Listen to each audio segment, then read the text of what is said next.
After 10 years of hard work, it wasn't too difficult for him to keep up the work ethic, and only 20 years later, he went back to the guards of the second ring with the money in hand. He went through the gate and found himself in a glittering, clean city full of glass and steel. And wouldn't you know it, but there, standing across the street was the same beggar, only now he was wearing a well-fitted suit. The man greeted the beggar as an old friend and they started talking again. Once again, their conversation was interrupted, only this time it was by beautiful church bells. "Come," the beggar told him, "I'll take you to the evening meal." So the man followed and they entered a glamorous ballroom filled with beautiful attendees. Even the cops here looked good, dressed in suits and sunglasses like bodyguards. And sure enough, piled onto platters on huge mahogany tables against the far wall were plates of steak, bowls of the most delicious seafood soups, and glasses of champagne.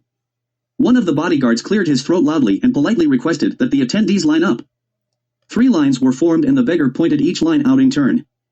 "That's the steak line, that's the soup line, and that's the champagne line," and then he added, "and apparently here, they change the meals 4 times a year." The man rejoiced, ate, and was happy, and for once felt that nothing was lacking. For changes a year was enough for him. But one day, out of curiosity, he went up to the bodyguards that guarded the gate into the first and final ring of the afterlife and found they were asking for $1 million to pass. Well, the man was a bit disturbed by this. After all, the second ring seemed perfect to him. "What is it," he thought, "that could possibly be more wonderful than what I have here?" That question haunted him for weeks until he came to a conclusion. He was used to working hard and he had all of eternity to save up, so he wanted, just once, to see what he could possibly be missing in the first ring.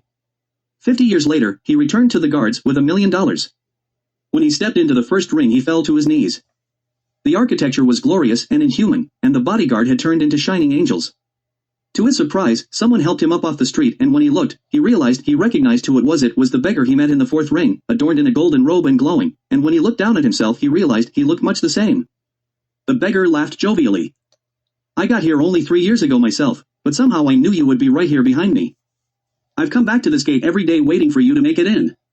Suddenly, the air was filled with the sound of angelic choirs and the beggar led the man off to a gigantic palace made of crystal and cloud. The room was filled with radiant citizens of the first circle and angels prepared everything. Sure enough, there was a line of massive altars against one wall, spilling over with glistening golden dragon meat, a pudding refined from clouds and dew and silk, and an ice-cold tub of ambrosia and nectar ladled out individually into blindingly beautiful crystalline chalices. An angel fluttered from the ceiling and bowed silently to the assembled mass, who bowed respectfully back and then broke themselves into their lines on their own. Smiling at the tradition, the beggar pointed to the first line. "That's the line for the dragon meat," he said before turning to the next line, "and that's the line for angel dust stew." Then he paused, confused. "What is it?" the man asked his old friend. The beggar replied, "There appears to be no punchline."